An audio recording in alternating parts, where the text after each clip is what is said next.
I also know that you've developed kind of your own goal setting system. What would you say are the top 2 to 3 things that make your way that you set goals right now unique and special and allow you to hit those goals? Great question. So there's a couple of points. One is the goal has to be achievable and easy. When I set goals, the goal has to be so simple that you got to think, if I don't do that, I'm an idiot. Like, it has to be that easy. It's not, I know people do like do a stretch just goal. To build momentum. What's the purpose behind that? Yeah, it's to build momentum, right? Most people give up very quickly because they don't even think they can achieve the goal. If your goal is such a low standard for you that if you don't do it, you feel stupid about it, you're going to guilt yourself into doing it. And then next year, you're going to marginally improve it and marginally improve it. And 3-4 years later, you're going to look back and be like, holy shoot, I've like 2-3x'd my performance. It won't happen overnight, won't happen in 1 year, but it will happen in 2-3-4 years. That's one aspect. Second aspect is distinctions. There's a difference between a goal, a habit, and an intention. A goal and a habit can be smart, like a SMART goal, but an intention is not smart. And knowing the difference between the three and knowing how to track them are very important. And that brings me to my third point, tracking. Tracking has to be easy. It has to be simple. It has to be straightforward. I basically boil everything down to check marks. I pre-populate everything. I set reminders. My goal cannot escape my mindset. My goal cannot escape my attention or my calendar because it's preset. And when I accomplish it, my tracking is clicking one button, always. It's that easy. And so that's probably the 3 biggest takeaways I would say in my goal setting that I've created. It takes all these complexities and simplifies the hell out of it. And Sam will tell you I'm very good at dumbing things down. I consider myself successful. I don't consider myself smart. And I would say that my lack of smartness brought me my success. Because I'll simplify the heck out of everything, and then suddenly it's super easy to do, so I could do it, and I can train anyone else to do it, and before you know it, you got a whole business that's just humming by itself with little input from me. And I want to harp on this. First of all, it's beautiful and gold. Like that, what you just dropped there is amazing, and you really taught me that concept of setting goals that are achievable. For me, I would set a lot of crazy big goals because I thought big goals, were the thing to do. And what ended up happening was I would work hard towards them, but it would just be disappointing, man. It would kind of reinforce the negative emotions that I would have. And over time, like maybe not in 1 year, that's a problem, or 2 years, not a problem, but over time, it was like, that little voice in your head would just be like, well, why are you even setting this goal? Like, you're not going to achieve it.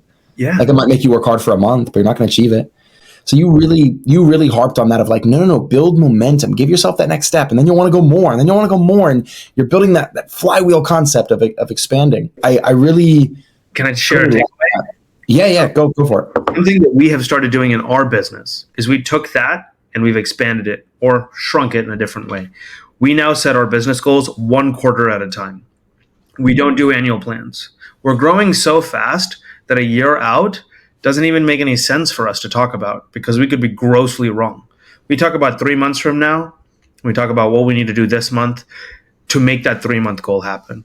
And so every month, Sam and I sit down and go, what do we want to accomplish this month? How much do we want to grow? How much can we handle? What do we want to be? Where do we want to be in 3 months? End of the quarter, end of the year. So shrinking that timeline has made a huge difference. It's non-committal, right? For those of you who are like me, who gets anxiety when you commit to this big number and you're like, how am I going to do it? 3-month goal is just incremental for me. But at the end of the year, we could have 2x, 3x our business, right? I want to bring out a nugget that you just kind of casually went over, but I think it's gold, dude, like what you just shared. And that is that you mentioned like, hey, I'm not like, I dumb things down. And you said, that's my key to success. And so I was listening to a podcast by one of my personal mentors. His name is David Osborne, and he is worth almost $215 million right now. Lives financially at least the lifestyle we would all want to live. Private jet, go anywhere, total time freedom, time with his family, blah blah blah blah. Right, and someone that was interviewing him asked him. He said, "What holds people back from accomplishing, that level of wealth. And man, he barely missed a beat. And he kind of almost said what you said. I'll kind of try to put it in his words as best I can. He said, talent holds people back. And the guy was like, oh, you mean if they're like not talented enough, they can't be successful? He goes, no, the opposite. He goes, the people that are too talented think they can do it all. So they never delegate. They never hire.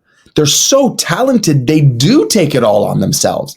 And they never learn to make life simple and give things away. And their ego gets in the way of thinking, I can handle all this stuff. And they don't learn to build that business because it's all based on who they are. He's like, that's the biggest thing that holds people back. And he said the biggest thing that helped him in his life was that he burnt out hardcore at like the age of 25. And he was like, it was such a painful time in my life. He's like, but the one thing I learned from burning out hardcore was that there is no way in hell I can build wealth if I have to do it all. And so he immediately started getting really good at two skills, hiring and firing. And he's told me personally before, like, that's his two skills to become successful. Like, all he can do, he doesn't know what those people even do a lot of times. He just knows how to hire, hold them accountable to KPIs, and then how to fire if they're not doing that. And I thought that was just a really powerful concept. You almost kind of mimicked it with what you said.